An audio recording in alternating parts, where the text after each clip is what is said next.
don't know nobody on this road that can save your soul. Almost lost control now. Tell me what you need in a friend, and now pray that we endure to the end again. I'm just saying that I'm here for you. When the world turn against you, I'ma be with you. Got my soul in my hand, you can count on me. I won't run and hide, fight mightily. Waiting on O.F.I. See the Jacob, I'm the apple of my father's eye. I learned the truth for who I was, and it made me cry. If I don't keep the laws of Yah, then I'm gonna die. Living curses, but I'm edifying in my verses. Prepare the hearses for the heathens who be steady.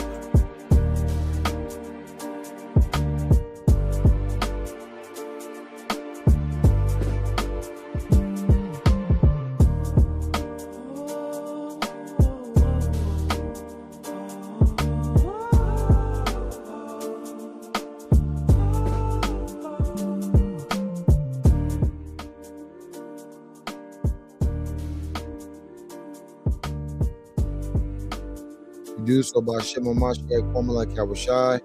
The 12 tribes are scattered abroad. Greetings to the hopeful elect, building up in the spirit tonight. I'm going to bring out this quick lesson through the spirit in terms of this title, Is Your Household on One Accord? You know, when we think about this truth and when we think about all of the responsibilities that the Most High has commanded, you want to make sure that you're moving in the right spirit. And you want to make sure that, hey, if you're a married individual, right, that you're moving on one accord with your wife. Hey, if you're a husband, you know, moving on one accord with your wife. If you're a wife, moving on one accord with your husband. You want to make sure that your house is moving decently in order and that everybody is on the same accord. You know, how is it that you're in Christianity and your wife's in Islam? How is it that you're in Islam and your wife in Christianity? You believe the Bible, they don't believe the Bible. You know, so many different things. So you want to make sure that whatever you're doing, that your household is on one accord. You know, you up here striving for righteousness and your children are damn atheists, right? It's time to examine and make sure that we're bringing all of these things to the forefront, because if not, you very well may be on the verge of being sifted out of this. All right. So I'm going to kick it off with 1 Corinthians 1:10-11. Now I beseech you, brethren, by the name of our Lord Yahushua Mashiach, Jesus Christ, in the English, that ye all speak the same thing, and that there be no divisions among you, but that ye be perfectly joined together in the same mind and in the same judgment. You cannot be equally yoked with unbelievers, right? So if you are striving for righteousness and you have a certain moral code that you living by, but the people that you rocking with in your household, or your wife or your significant other or your spouse, if they don't uphold to that same moral code that you do, if the biblical precepts is not their foundation, y'all are equally yoked, and it's gonna be division. So you have to decide, is it worth the sanctity, and is it worth, you know, your household? A house divided among itself will not stand. And we got to know that if you're not perfectly joined together in the same mind, what does that mean? You have the same morals, you have the same values, you have the same way of conflict resolution. So a lot of marriages are falling apart. A lot of households in these end days are being overthrown because you guys don't share a common fabric of values. And that's the scriptures. For it hath been declared unto me of you, my brethren, by them which are the house of Chloe, that there are contentions among you. So chiefly, you want to be moving and making sure that, you know, whatever the foundation is of your belief or your belief system, which should be the scriptures, that you're upholding and that you're teaching your household in the same manner. If not, it's going to be pure chaos, right? And how can you stand strong in the face of adversity if you guys don't even believe the same thing? You know, let's move on. I want to get this quick precept. Let me get 1 Corinthians. I'm going to go 13-15 as well. Bear with me. Bear with me. So bam. Is Yahushua, is Christ divided? Was Paul crucified for you? Or were you baptized in the name of Paul? So when it goes, is Christ divided? Now you got to really think about that. If you're saying or if you're claiming that you're striving for righteousness according to the tenets of a Christian, to be a Christian, are you walking Christ-like? You know what I mean? Like, are you teaching this doctrine, but your household is under a different doctrine? Are you focused on the kingdom, but your household is focused on how to obtain things of the world? And we're not saying that you can't have, you know, certain type of aspirations as far as to be successful, but your success has to be in order. You cannot be equally unyoked. All right. So we want to really keep that in mind in terms of, you got to ask yourself this: is your household divided? Is your household divided? Right? All praise to the Most High Yahweh Shem Yahushua. Let's get 1 Corinthians 2, 4 through 5. 1 Corinthians 2nd chapter, verses 4 through 5. The book of 1 Corinthians chapter 2, verses 4 through 5, and they read, "And my speech and my preaching was not with enticing words of man's wisdom, but in demonstration of the Spirit of power, that your faith should not stand in the wisdom of men, but in the power of God." So you want to also make sure, once again, it's going to come back to that strong, secure foundation. Are you putting your faith in the logic of men? You know, the world has a lot of different fables, you know, as Brother Baruch was bringing out the other day at camp. The world has a lot of different ideologies out here that are totally contrary to the scriptures. So you got to ask yourself, like, really, what are you in this for? Are you in this for vainglory? Are you in this to appease men? Or are you in this to continue to build up in the spirit and power of Yahweh Shem Yahushua? All right? That your faith should not stand in the wisdom of men. You should be so confident in the things that the Most High God has stated that he will do for you, the rewards, all right, the peace, the kingdom. And you got to press towards that mark. And you got to have the love and the determination, especially if you're a man leading your household, that you want your whole household to be saved. And you got to put in the effort. You got to put in the effort, you know, no matter how much you work. And it's not going to always look the same for everybody's household as well. What works in order for your household might not work for the next man's household. Hey, everybody still only has 24 hours in the day. But the things that you may instill, or the order that you may instill in your household, might not be profitable for the next man. Now, we don't mean that in terms of the scriptures and following the laws, statutes, and commandments. I mean, in practicality, organizing. You might work 12-hour shifts. You may only have a certain amount of time in which you can spend with your children and which you can spend with your wife, right? You may have only a certain amount of resources that you can provide. You know, whatever is sufficient for your household, you have to make that plan, and you have to be satisfied. You can't never be, let me say it this way. You have to be satisfied with knowing that you run your household to the best of your ability. Key word, to the best of your ability. And you have to set rules, and you have to stick to them. You have to stick to the standards, for lack of a better word, that you set for your household. And everybody in your household has to be aware of your expectations of your household. It's kind of like being on a team. If you're on a sports team, you know, you might have the coach who sets the game plan. And everybody has to be aware not only of the game plan, but of what role that they play in executing that game plan. Everybody can't be the point guard. So you have to make sure that you're setting your household in order, or else your household will be overthrown, right? I'm going to get this quick precept right? It says, who contemneth things little and little, his house will soon be overthrown. In Sirach 19:4, right? Let me get this real quick. It's the book of Sirach, chapter 19 and verse 4. He that is hasty, oh no, no, this is not what I'm looking for. Salakia. I want verse 1.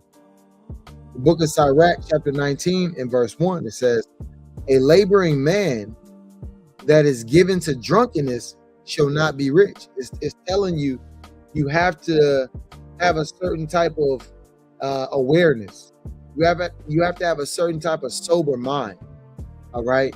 If you just all day damn getting drunk, how are you going to attain a certain level of success? And that drunk could also go off for other doctrines, because you got to think, when somebody is under the influence of intoxication, if they're damn drunk all day, now we know that you have what they call functioning alcoholics, right? But they're still not in their right state of mind to perform at the best of the ability that the Most High gave them. So a laboring man that is given to drunkenness shall not be rich. And he that contemneth small things shall fall little and little. So if you're overlooking small things in your household, ultimately you're going to wax worse and worse. And it might not happen all at one time, right? It's the small things that you let slip through the crack that normally end up becoming big things. And you could have addressed them and corrected them at a point in time when they were manageable. But because you don't correct these things over some dispensational spans of time, those things that were small that could have been managed and turn into blowouts. And the next thing you know, by not addressing it early on, or by not acknowledging it and having the courage to take it on, because oftentimes you may see things, right, but you might not have the courage to take it on. You may be dealing with something in your household where your spouse might not like correction. You might not like correction. A lot of people don't like conflict. But you have to realize that conflict breeds correction and understanding. Because oftentimes when you have conflict in a situation, there has to be some type of resolution. Even if the resolution is that y'all not seeing eye to eye, you at least have a premise of where the disconnect is. And Most High willing, you can begin to address those things to rectify them. All of these things are vital and important in your household being on one accord. Your household and being on one mind, friend.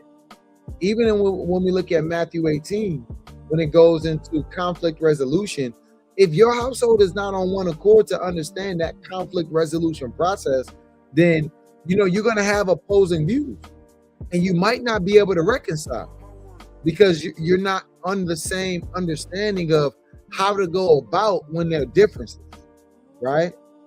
All right, yeah, somebody on Folly in the chat. We're not even going to pay attention to that. Moving on, let's get 1 Peter 3 and 8 through 9. So you want to be on one accord, right? You want to be on one accord. So that's what we're going over. Is your household on one accord? The book of 1 Peter chapter 3, verses 8 through 9. Finally, now this is summing up. Finally, now when you think about the sum up, it's saying after all these things, let's sum it up. Finally, be ye all of one mind. Right? Let's go into this mind right here. Be ye all of one mind. Watch this. If we go into this one mind. One mind. It says in the Greek, homophron, agreeing. All right? Be like-minded, harmonious, of one mind.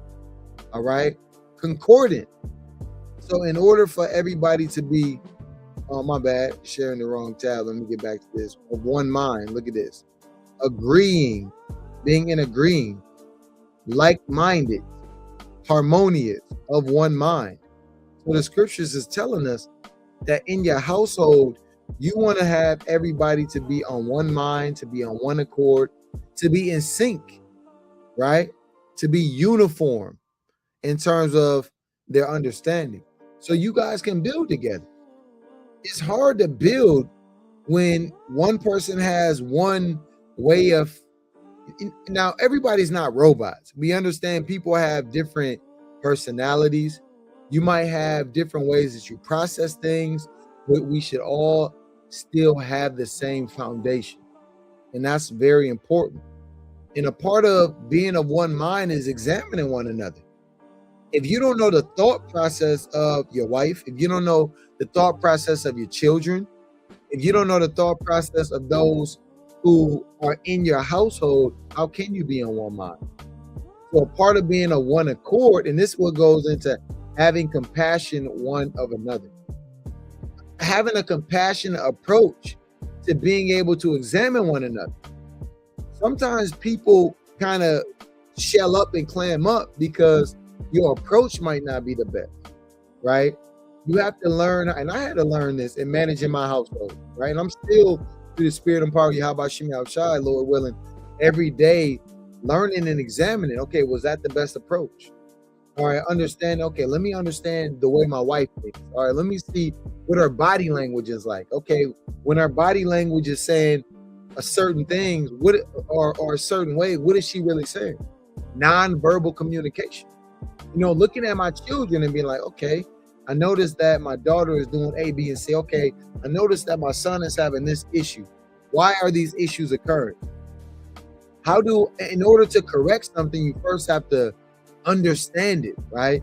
Even the scriptures say, understand first and then rebuke. And rebuke goes into correction. But you first have to be able to understand and reason. All right. It's not all about, like the book of Sirach says, don't be a lion in your household. You just going around trying to be a damn dictator. You have to be able to reason, because if not, sometimes your hard-pressed mentality, and not saying being weak, but you have to be able to be compassionate to understand where your household is, and you got to be honest. Okay, all right, maybe my household is not in a position right now to where they're built up to read 10 chapters a day. All right, maybe their understanding waxes stronger when I break precepts down and I do it in a way where I'm displaying through my actions. I had to learn that. You know, it came a time where I wanted to just precept, and that wasn't the best approach for my household. But your household may be different. But you have to understand on how to deliver the word effectively and how to do it without being a hypocrite as well. Because mind you, a lot of times you and your household is not on one accord because they're watching your actions. They're watching your work.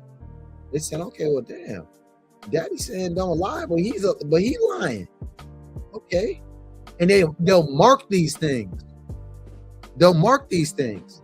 And you'll teach them how to cut corners. All right. Love as brethren, be pitiful, be courteous. Now, oftentimes when you hear the word pitiful, people think, yeah, I'm talking about compassion. You know, and being pitiful goes into being compassionate as well. Because when you're dealing, especially when you're dealing with children, you know, you got to think, you might have just come into this truth, right? I came into the truth, all praise to the Most High. I've been in truth going on 6 years, right? So I'm just now 40.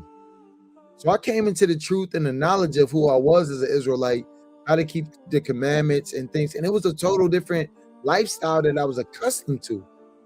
And I had to adjust. And you got to think, I'm a grown man. So think about how hard sometimes it may be for children, how it may be a difficult adjustment. And if you're not willing to be compassionate and be courteous to, you know, those of your household and guide them from showing them the blueprint and understanding that they might not get everything. You didn't get everything in a day. So these are ways to make sure and to try to guide your household on being on one accord, on being that finely tuned, highly precision machine. All right. Moving on. I'm gonna get verse 9, Salaki. It says, not rendering evil for evil or railing for railing, but counterwise. Counterwise means, but on the opposite, blessing, right? Knowing that ye are therefore called that ye should inherit a blessing. So it's also very important in terms of, in order to get your household on one accord, you all have to understand what your goal is. What is the common goal? What are we aiming for here? Are we aiming for salvation? Are we aiming for temporary, temporary, what is it called, gratification? These are things that you have to examine, for lack of a better word. These are things that you have to also be honest about. What are your goals in this group? What are your day-to-day goals? All right, maybe your household is a household that's slothful.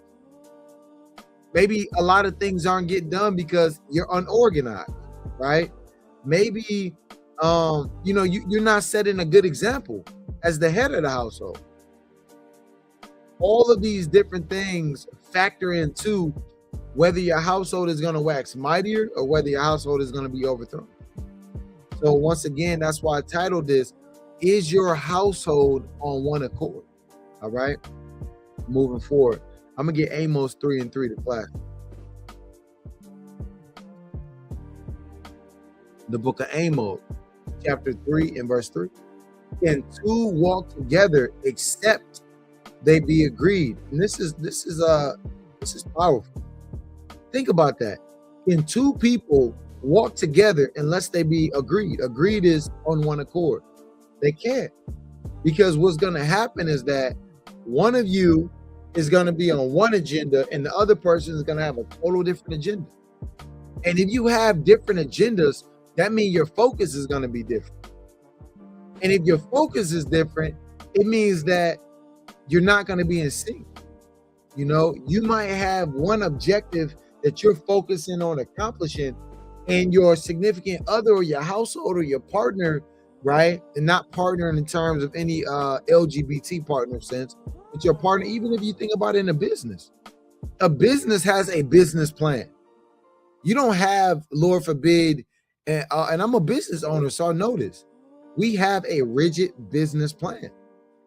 And when you have a plan, you want all of the personnel, all of your stakeholders bought into that plan.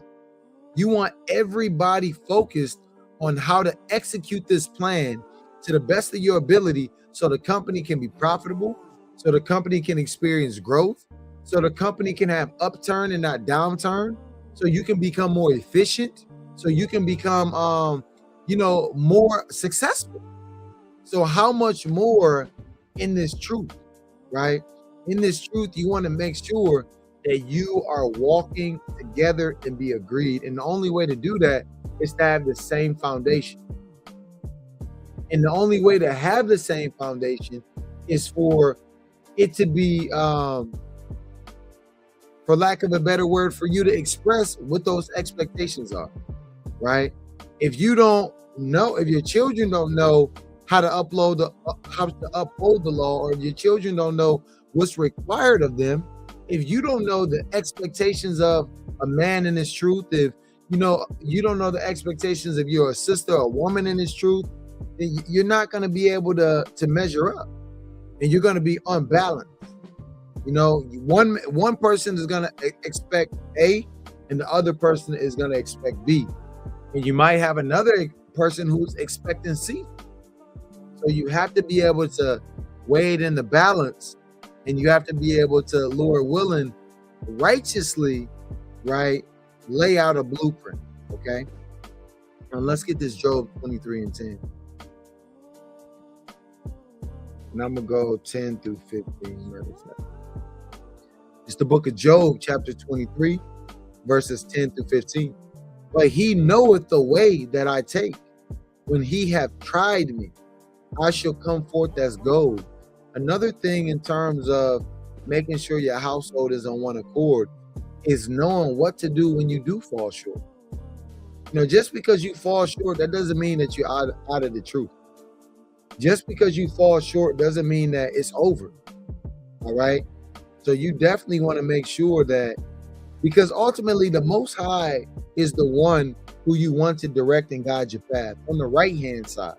All right. My foot hath held his steps. His way have I kept and not declined. So the more that you're striving for righteousness according to this blueprint, the more everybody in your household is striving to righteousness, moving towards this perfection, the more and more you're going to be on one accord, Lord willing. Neither have I gone back from the commandment of his lip. I have esteemed the words of his mouth more than my necessary food. But he is in one mind, and who can turn it?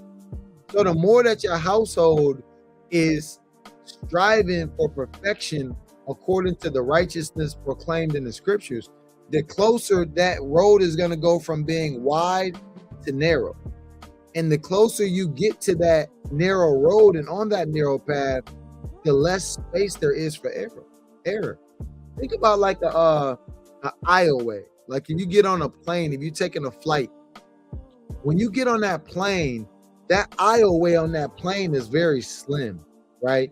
You have a lot of people who you got to go damn near one by one in order to get down that narrow path. That's how you, and when you're going down that narrow path, everybody is closer together because there's less room to wiggle. You want to make sure that your household has less wiggle room. That's why in the book of Sirach, I'm going to get this real quick. Precept just came to mind and says, if you have daughters, raise them straightly, right? 1 second, let me get this quick precept. All right. Let me get Sirach, the 7th chapter, and bam, this is what I'm looking for. Sirach chapter 7, and I'm gonna start with verse 25. Hast thou children, instruct them, and bow down their neck from their youth. This is teaching us a lot of practical wisdom.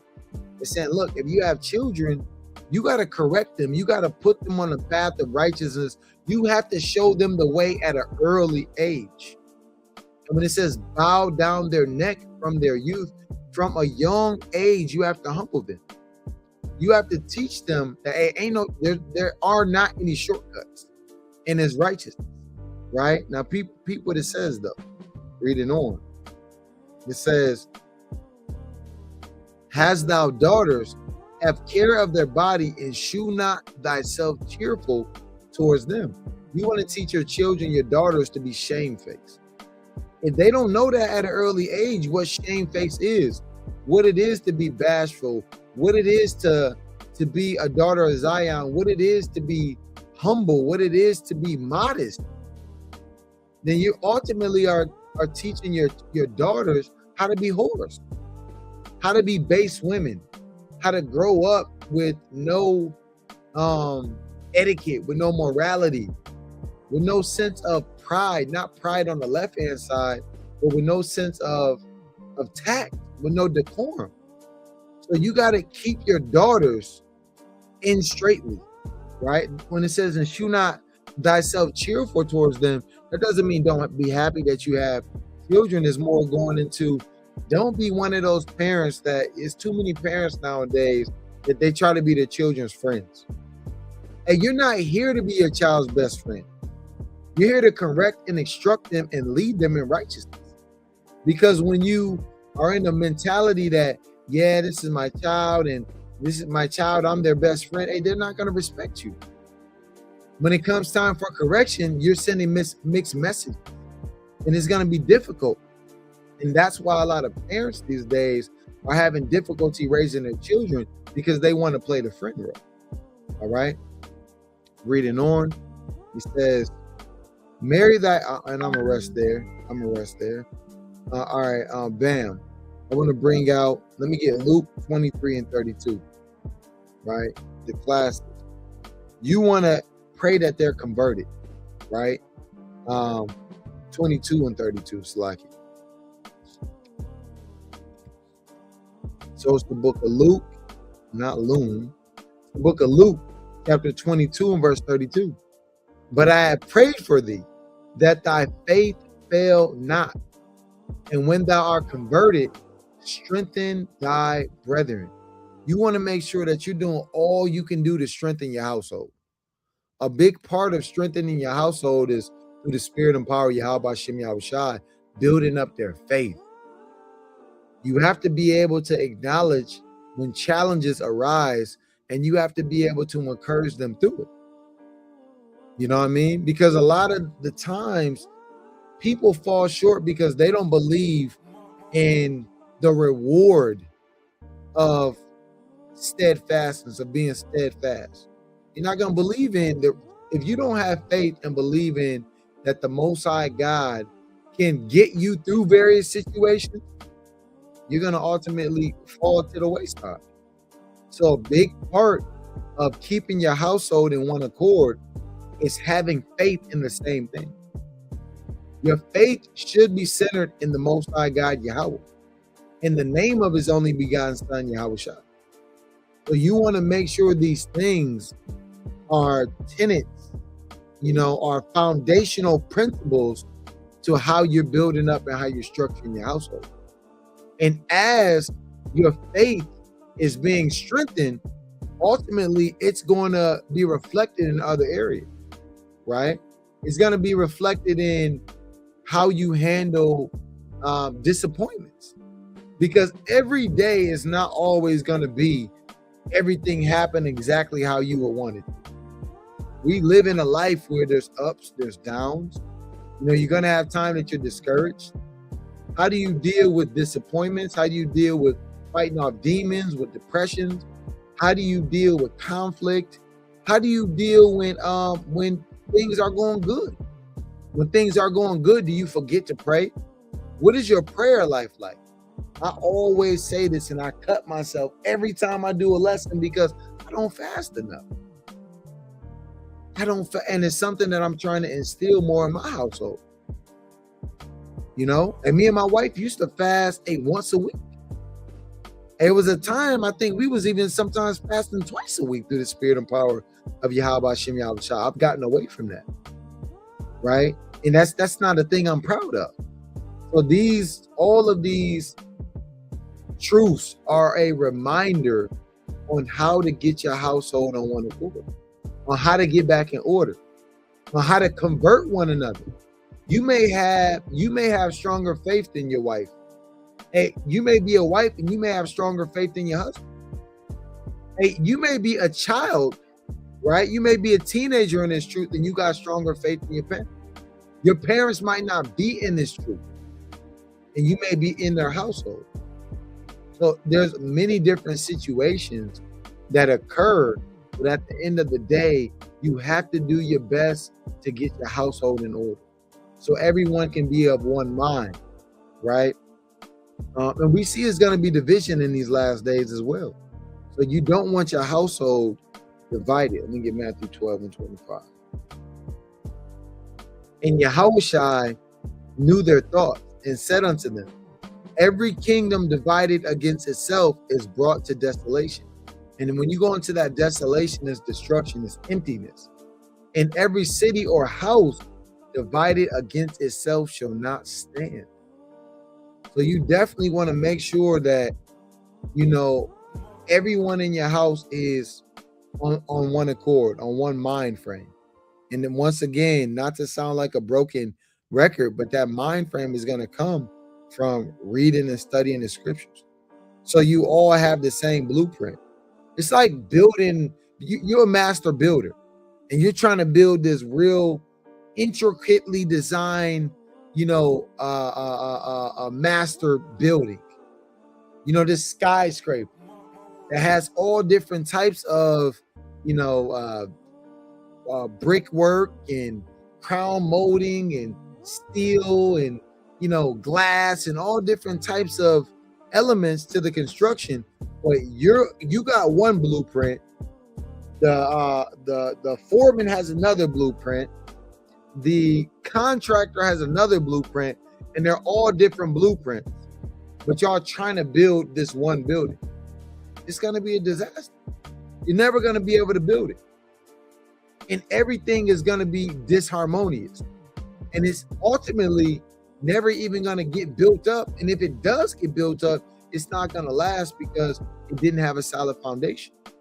Everybody was building according to their own belly, according to their own blueprint. You want to make sure that your household is building on one blueprint, and that's the truth, right? And you want to make sure that your goals are aligned. I'm gonna get this Matthew 6:33. That seek ye first. Book of Matthew, chapter 6 and verse 33. But seek ye first the kingdom of the Most High and his righteousness, and all these things shall be added unto you. So notice, but seek ye first the kingdom of God. That's your foundation. Your household should be first seeking the kingdom. They should first be seeking that relationship with the Most High God, and not on the form where people say, well, I got a relationship with God. God know my heart. Well, ain't no private interpretation of the word. Hey, sisters, no private interpretation of the word. So you should be seeking a godly relationship according to how the Most High told you to seek the relationship, not according to whatever you want to do. These things should be the foundation of getting your household on one accord. Because if you have, that's why we can't serve other God. Because, and even in the law, it said that if you see, whether it's your wife, your husband, if it was a mother, a father, a brother that were seeking and trying to entice you to seek another God, in the law, you would be the first to stone them. Now we know grace came by Yahweh, but I use it as a point to show you the seriousness of how, if you're not on one accord, Satan can get you sifted out. Satan can begin to enter into your household through may come through your son. It may come through your wife. It may come through your husband, right? It may come through somebody who's not even, a lot of times, and that's why it says, let not every man in your home, in the book of Sirach, paraphrasing, because the deceitful man hath many trains. You may have let someone come stay with you for a time being. They might not be in this truth. Now they're bringing their vices. They're bringing different spirits in your household. They're introducing chaos and folly, to your children and to your household. And you got to watch what you watch on TV. Oftentimes, and I've been guilty of this, I'm sitting there, I may be working and doing something. My children are watching YouTube. We have certain things blocked out. You follow what I'm saying? But still certain things can slip through. And you hear something, like my daughter earlier was trying to watch this little Roblox show that she watches. And somehow it came up, it said like something like gay love on Roblox on YouTube. And all praises to the Most High, the spirit and the consistency of training up our children. She said, hey, Dad, I need help. And I'm on a call, on a business call. Hey, Dad, I need your help, Dad. She literally got the remote. Dad, I need your help. This is off. And when I came over there and saw what she was pointing at, and it says something about like gay love or something on Roblox on the YouTube channel. That's supposed to be like a child channel of Roblox, experiences and things. Yeah, no Roblox. You know what I mean? Because you don't understand how Satan devices are being used to attack our households. So you got to be vigilant. You got to be vigilant, because your adversary Satan is like a roaring lion seeking whom he may devour. So this is why, as long as your household is, and I really don't like to use this word attune or attunement, right? Because when you say to attune, sometimes people think about like some type of esoteric like chakras, but I don't even mean like that. I mean to tune your mind to the vibration and the frequency of righteousness. And how do you do that? You follow the blueprint of the scripture. Let's get this Philippians 2:2. Got a couple more precepts, y'all. Philippians 2:2. Fulfill ye my joy, that ye be like-minded, having the same love, being of one accord and of one mind. So I want to get this like-minded right here. Like-minded says emphatic, autos, right? Like-minded, okay? Hold on, not click on the right. Like it. Look. Herself, himself, itself, he, she, it's same. So it's basically saying of being like-minded, you should be the same as someone else. There should be no difference in the way in your thought process. Now, don't be simple. We understand certain people, right, may think, may go about their thought process different in the sense of how you arrive at a thought. All right, and I say it like that, like my thought process, I may process things more emotional, right? Someone else may process things more logical. Someone else may be a hybrid of emotional and logical, but no matter how they process those things, they still get to the same end conclusion. All right. And that end conclusion should lead back to the biblical foundation. That's how you keep your household on one accord. All right. So back to this Philippians, it says once again, fulfill ye my joy, not be joyful, that everybody be like-minded, having the same love. What is that love? That love is rooted in the scriptures, having love of the Most High God. And that's how you're going to get that wisdom, that knowledge, that understanding, that discretion, right, of how to move in a room full of adversity. All right. I'm going to get this Romans 15:4. We got a couple more precepts, Lord willing. Romans 15:4. For whatsoever things were written aforetime were written for our learning, that we through patience and comfort of the scriptures might have hope. So another part of being on one accord is utilizing, reading the prophets, reading the Psalm, reading the proverb, reading the accounts of how our forefathers and foremothers handle certain situations, looking how the priesthood, getting the knowledge, the understanding, right? Reading and building yourself up on the wisdom of the scripture. Because the things that happen beforehand, those are the things that have already been written. They already happened. Certain things were written beforehand to prepare you for the things that come, right? Now, the God of patience and consolation grant you to be like-minded one towards another according to Christ Jesus, or Mashiach Yahushua, that ye may with one mind and one mouth glorify God. Now that's important. One mind goes into your process of prayer, right? You shouldn't be calling on Yahweh and your wife calling on Allah. You calling on Yahweh and your children calling on Buddha. You're not on one accord. You're not praising God and glorifying the Most High God with one mouth, right?